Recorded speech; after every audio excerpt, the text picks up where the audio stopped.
इतना सब कुछ तो लगा लिया, लेकिन कहीं आपके हेयर फॉल और आपके स्किन की कंडीशन की वजह आपका हार्मोनल इम्बैलेंस तो नहीं? सिर्फ 2 मिनट में पता कर सकते हो, बिना कोई ब्लड टेस्ट, कोई सोनोग्राफी या कोई और जांच करवाए। आज आप सिर्फ इस वीडियो से पता कर लोगे कि आप में हार्मोनल इम्बैलेंस है या नहीं। Welcome to my channel guys, मैं हूँ राबिया। लोगों को लगता है पीसीओएस या थायराइड ही हार्मोनल इम्बैलेंस है, यानी कि सिर्फ पीरियड्स का नहीं आना, इरेगुलर होना ही हार्मोनल इम्बैलेंस है, जबकि डायबिटीज़ भी हार्मोनल इम्बैलेंस है, मोटापा भी हार्मोनल इम्बैलेंस है, आपको जो अननेसेसरी क्रेविंग्स होती है वो भी हार्मोनल इम्बैलेंस है। टेस्ट आपको तब करवाने की ज़रूरत पड़ती है जब हमको पता नहीं होता हमारी बॉडी में क्या चल रहा है। यहाँ पे तो आपकी बॉडी सारे सिम्टम्स दिखा रही होती है, इसीलिए मैं आज आपके साथ में एक लिस्ट शेयर कर रही हूँ। इनमें से जो भी चीज़ आपके साथ में होती है उसको बस आप 1 मार्क करोगे, और जो नहीं होती उसके आगे आप 0 मार्क करोगे। लास्ट में इसका हम टोटल काउंट लेंगे। सबसे पहले है एक्सेसिव वेट गेन या ओबेसिटी या मोटापा। अगर ये है तो आप इसके आगे 1 मार्क करें, अदरवाइज इसको ऐसे ही रहने दें। नेक्स्ट है रात में नींद नहीं आना। आपका पूरा बॉडी स्ट्रक्चर सही है लेकिन सिर्फ बेली के आगे फैट है, यानी कि बेली फैट। मूड स्विंग्स होना, हाई ब्लड प्रेशर, फटीग या बॉडी में थकान का रहना, चेहरे पे सडनली बहुत ज्यादा एक्ने होना, पूरे फेस पे या स्पेशली जॉ लाइन पे एक्ने होना, फेस पे पिगमेंटेशन और डलनेस, फेशियल हेयर ग्रोथ होना। अगर आपको बचपन से है तो आप इसको काउंट नहीं करेंगे, अगर आपको सडनली हुआ है तो ही आप इसके आगे 1 लिखोगे। आपके अंडर आर्म्स या आपकी नेक डार्क हो गई है, डाइजेस्टिव इश्यूज का होना, चाहे वो ब्लोटिंग हो, गैस हो, कॉन्स्टिपेशन हो, या फिर आपकी भूख में कम या ज्यादा का चेंजेस आया है, बहुत ज्यादा स्ट्रेस का रहना, एंग्जाइटी या depression, and very common irregular periods, headache, cravings होना, एंड फाइनली हेयर फॉल या हेयर शेडिंग या हेयर थिनिंग होना। अब इन सब में से अगर आपके साथ सिर्फ कोई एक ही चीज हो रही है, जैसे अगर आपको सिर्फ थकान महसूस हो रही है लेकिन ये सारी चीजें नहीं है, तो ये हार्मोनल इम्बैलेंस नहीं है, छोटी मोटी डेफिशिएंसी आपको होगी जिसको आप ट्रीट कर सकते हो कुछ विटामिन, सप्लीमेंट्स या मिनरल्स लेके। ऐड होने पे अगर ये नंबर 2 या 5 के बीच में, यानी कि 2, 3, 4, 5 आता है, तब आप में हार्मोनल इम्बैलेंस डेफिनेटली है, लेकिन आप इसको थोड़े से चेंजेस कुछ लाइफस्टाइल में, कुछ डाइट में करके आसानी से ट्रीट कर सकते हो। लेकिन अगर ये नंबर 5+ होता है, और जितना ज़्यादा होता है उतना ज़्यादा आपकी बॉडी में डिस्ट्रप्शन और हार्मोनल इम्बैलेंस और एक मेस हो चुका है। मैं आपको डरा नहीं रही हूँ, बस आपको हकीकत, आपका आईना दिखा रही हूँ। अगर आपने इसको वक्त रहते ठीक नहीं किया तो आपका हेयर फॉल कंट्रोल होना या हेयर ग्रोथ या चेहरे की पिगमेंटेशन, डलनेस, ये सब दूर रखिए। आपके बॉडी के अंदर इतने सीरियस कॉम्प्लिकेशंस हो जाएंगे, उसको आप रिवर्स नहीं कर पाओगे, जैसे कि diabetes, high BP, high cholesterol, fatty liver या हार्ट रिलेटेड इश्यूज, या फिर आज जो सबसे ज़्यादा कॉमन हो चुका है, इनफर्टिलिटी। ये सब किसके वजह से होता है? हार्मोनल इम्बैलेंस की वजह से होता है। इसको ठीक करने के लिए आपको सबसे पहले आज ये जानना जरूरी है कि ये हार्मोनल इम्बैलेंस होता क्या है, और इसके लिए मैं आपको कोई साइंटिफिक तरीके से आज नहीं समझाने वाली हूँ। एकदम ऐसे आसान तरीके से समझाऊंगी कि आप चाहे कोई भी हो, आपको ये जिंदगी भर के लिए याद रहेगा कि हार्मोनल इम्बैलेंस क्या होता है और आपकी बॉडी में अभी क्या हो रहा है, और इसको आप कैसे ठीक कर सकते हो हमेशा के लिए। और आपकी सारी प्रॉब्लम्स, चाहे वो मोटापा हो, चाहे वो बेली फैट हो, चाहे हाई बीपी हो, चाहे हाई शुगर हो, चाहे आपका इरेगुलर पीरियड्स हो, चाहे आपके चेहरे पे एक्ने हो या आपका हेयर फॉल हो रहा हो, आप सारी प्रॉब्लम्स को आप खुद से ही समझ पाओगे और इसको ट्रीट कर पाओगे, और यस, प्रिवेंट भी कर पाओगे। हार्मोनल इम्बैलेंस को समझने के लिए आप अपनी बॉडी को बॉडी नहीं, एक स्मार्ट सिटी की तरह समझो। इमेजिन करो एक शहर को। एक शहर में क्या क्या होता है? वहाँ पे घर होते हैं, बिल्डिंग्स होती है, फैक्ट्रीज होती है, ऑफिसेज होते हैं, वेयर हाउसेज होते हैं, मॉल्स होते हैं, है ना? तो ये सारी चीज़ें जो है ये आपके सेल्स हैं। अब इन सब को कनेक्ट करने के लिए एक ट्रांसपोर्टेशन सिस्टम होता है, जैसे कि हमारा रोडवेज, ठीक है, जो इन सबको एक दूसरे से कनेक्ट करता है, जहाँ से डिलीवरी पॉसिबल होती है, राइट? तो ये है आपकी ब्लड स्ट्रीम।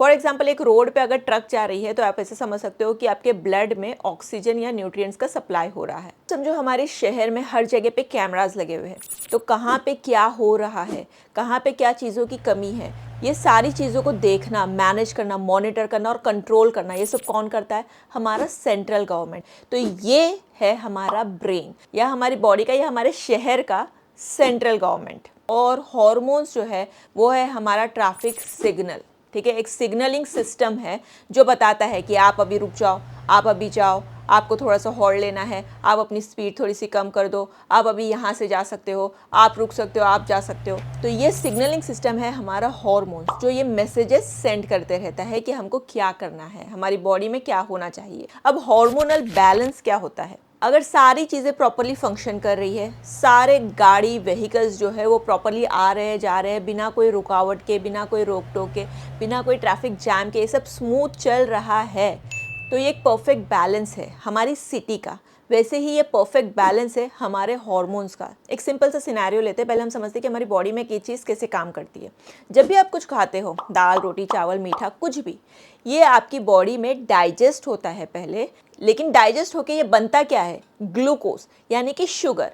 ये शुगर आपके ब्लड स्ट्रीम में जाता है। अब यहाँ पे जो हमारा कंट्रोल सेंटर है जो सब कुछ मॉनिटर कर रहा है, वो देखता है कि ब्लड में शुगर का लेवल इंक्रीज हो गया है। अब शुगर का लेवल ब्लड में हाई रहना अच्छा नहीं है, तो ब्रेन पैनक्रियास को सिग्नल देता है कि ये शुगर को यानी कि ग्लूकोज को हटाओ। तो पैनक्रियास क्या करता है, इंसुलिन नाम का एक हार्मोन सिक्रिएट करता है जो आपके ब्लड में जाता है और ये ग्लूकोज को हटा देता है। लेकिन ये हटाता कैसे है, ये कोई गायब तो नहीं कर देता। ये जो हमारे बॉडी में सेल्स होते हैं उनको ये मैसेज देता है कि अपना दरवाज़ा खोलो, एनर्जी आ चुकी है, इसको अंदर ले लो। ये ग्लूकोज जब सेल्स के अंदर जाएगा तो क्या करेगा, एनर्जी के फॉर्म में कन्वर्ट होगा। मसल्स के सेल्स ने लिया है तो वो अपना काम करेगा, लीवर के सेल्स ने लिया है तो वो अपना काम करेगा। इस तरीके से ग्लूकोज जहाँ पहुँचना चाहिए वो वहाँ पहुँच जाता है और आपके ब्लड से ग्लूकोज का लेवल कम हो जाता है। अब ब्रेन डिटेक्ट करता है कि ठीक है, अभी ब्लड में शुगर का जो लेवल है वो कम हो गया, तो पैनक्रियास को सिग्नल देता है कि भाई इंसुलिन अभी भेजना बंद कर दो। इसी तरीके से हमारे ब्लड में इंसुलिन का लेवल भी कम हो जाता है। अब इसको आप एक शहर के हिसाब से इमेजिन करो।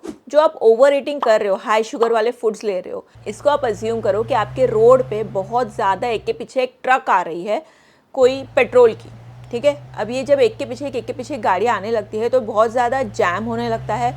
अब जब कंट्रोल रूम हमारा देखता है कि यहाँ पे ट्रैफिक जैम हो गया है तो वो क्या करेगा, पुलिस, जो ट्रैफिक पुलिस होती है, ये उसको भेजेगा, जाओ यहाँ से ट्रैफिक को क्लियर करो। और ये कौन है, ये है आपका इंसुलिन, ठीक है। वो आता है रोड पे यानी कि आपके ब्लड में आता है, वो ये सब को जो ग्लूकोज है वो कहाँ भेज रहा था, सेल्स में भेज रहा था। और यहाँ पे आपके सेल्स क्या थे, आपके फैक्ट्रीज, गोडाउन्स, वेयर हाउसेज, जहाँ पे ये सारी चीज़ें जाके स्टोर हो जाती है।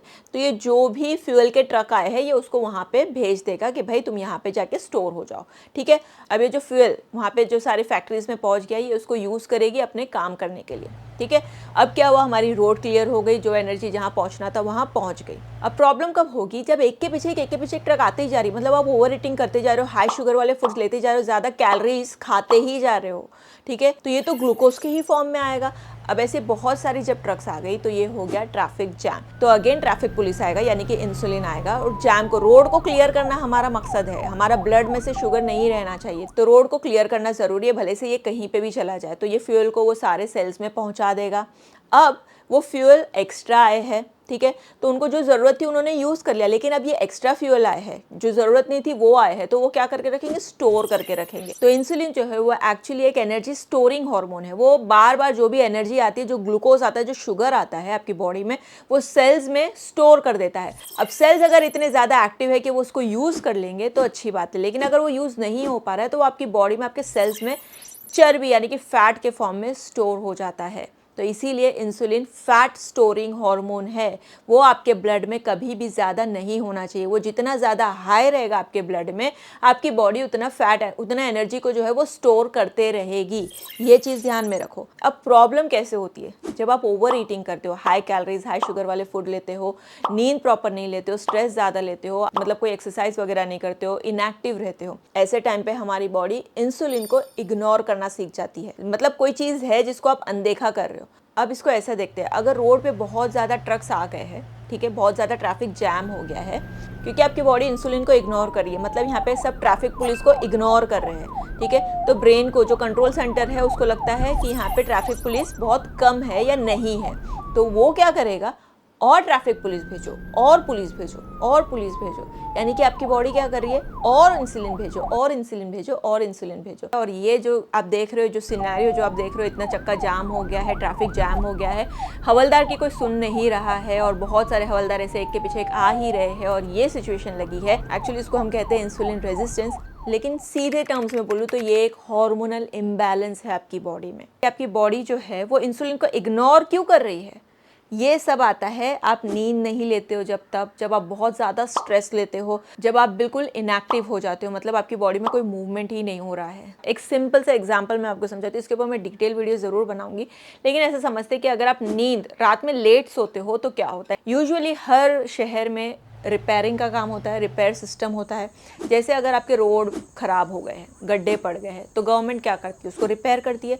ये रिपेयरिंग यूजुअली कब होती है? रात के टाइम पे होती है, जब सब सो गए होते हैं, रात के टाइम पे होती है। तो यानी जो भी रिपेयरिंग का काम होता है वो रात में किया जाता है, राइट। अगर आप भी रात में सोओगे नहीं तो आपकी बॉडी खुद को रिपेयर कैसा करेगी? अगर आपकी बॉडी में वो रिपेयरिंग होगी नहीं तो क्या होगा? इसका आंसर मैं आपको मेरे स्लीप और स्ट्रेस वाले वीडियोस में दूंगी। आप बस इतना समझो कि अगर आपकी रोड्स खराब हो गई है, ठीक है, गवर्नमेंट उसको ठीक नहीं करेगी तो क्या होगा? जो जवाब आपको मिलेगा वही जवाब आपको आपके नींद के लिए और आपके स्ट्रेस के लिए मिलना चाहिए। लेकिन इसके ऊपर मैं डिटेल वीडियो बनाऊंगी जिसको आपको ज़रूर देखना चाहिए। मैं वो समझाने के लिए पहले ये समझाना चाहती थी कि हार्मोनल इम्बैलेंस क्या होता है। हमको जो प्रॉब्लम्स बाहर दिखती है उसको हम फट से क्योर करते हैं क्योंकि वो दिख रही है। जैसे अगर आपको हेयर थिनिंग हो गई, अगर आप सोचोगे बाहर ऊपर कुछ अप्लाई करके, तेल वगैरह अप्लाई करके, ये वो करके अगर मैं उसको बाल को उगा भी दूँ, आपको रिजल्ट मिलेगा लेकिन वो टिकेगा नहीं। इसीलिए आप जो बोलते हो ना, अरे ये चीज़ होती है लेकिन फिर से प्रॉब्लम आ जाती है, जब तक आप अंदर से उस प्रॉब्लम को ट्रीट नहीं करोगे वो आपका रिजल्ट लॉन्ग लास्टिंग नहीं होगा। फिर से वही प्रॉब्लम आती जाएगी आती जाएगी आती जाएगी। इसलिए ऊपर भी काम करो लेकिन अंदर सबसे पहले काम करो, क्योंकि जो भी आपको रिजल्ट मिल रहा है वो ठहरना चाहिए। आप क्या करते हो पता है? आपको दिख रहा है कि आपके बाल चले गए हैं, तो उसको ट्रीट करने के लिए आप बहुत ज़्यादा हेयर ऑयल, डर्मा रोलिंग, ये वो कर लोगे, ठीक है। और दूसरी तरफ आप जंक फूड, प्रोसेस फूड या हाई शुगर वाली चीज़ें खा रहे हो। एक तरफ तो आप ट्रीट कर रहे हो, एक तरफ ये खा रहे हो। क्या होगा? इसका मतलब क्या मालूम है? आपको पता है कि यहाँ पे आग लगी है, आप क्या कर रहे हो? एक तरफ से आप पानी डाल रहे हो कि ये बुझ जाए और दूसरी तरफ से पेट्रोल डाल रहे हो कि ये और बढ़ जाए। तो ऐसे ये कभी ठीक होगा? नहीं होगा। जब वो बुझेगा तो आपको थोड़ा सा रिजल्ट लगेगा, लेकिन जब आप पेट्रोल डालोगे फिर से वो बढ़ के आ जाएगा। तो वो चीज़ नहीं करनी है हमको।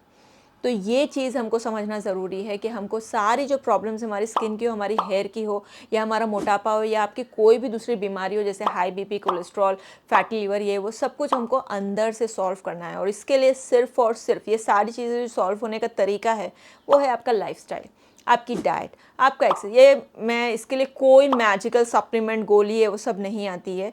इसके लिए आपको इस सब पे काम करना ही पड़ेगा। लेकिन डेफिनेटली मैं आपको कुछ आसान तरीके ज़रूर बताऊंगी कि जिससे आप सारी चीज़ों को आसानी से मैनेज कर लोगे अपनी ज़िंदगी में। सो गाइज, बस आज के लिए इतना ही। बस मैं चाहती थी कि आपको हार्मोनल इम्बैलेंस समझ आए और इसकी इंपॉर्टेंस समझ आए कि आपकी बॉडी में अगर ये चीज़ होती है तो क्या होता है। अगर कुछ समझ आए तो वीडियो को लाइक ज़रूर करना और शेयर करना। और इस तरीके के टॉपिक्स पे आप कौन से वीडियोज़ चाहते हो वो भी नीचे कॉमेंट करके ज़रूर बताना। आप करो ना करो, मैं तो लेकर आते ही रहूँगी। मैं तो चाहती हूँ कि लोगों में ये सारी चीज़ें फैले और लोग इसको प्रायोरिटी देना शुरू करें, क्योंकि बहुत ज़्यादा लोगों की हालत जो है वो बिगड़ चुकी है, बहुत ज़्यादा वर्स्ट हो चुकी है। सो इसको थोड़ा सा ठीक करने के लिए अगर मेरा कुछ इनपुट रहेगा इसमें तो मैं बहुत ज़्यादा अपने आपको खुश नसीब समझूंगी। सो गाइस, फिलहाल आज के लिए इतना ही। मेरा गला बैठ गया है। मिलती हूँ मैं आपको मेरे अगले वीडियो में। तब तक के लिए take care, love you, bye bye.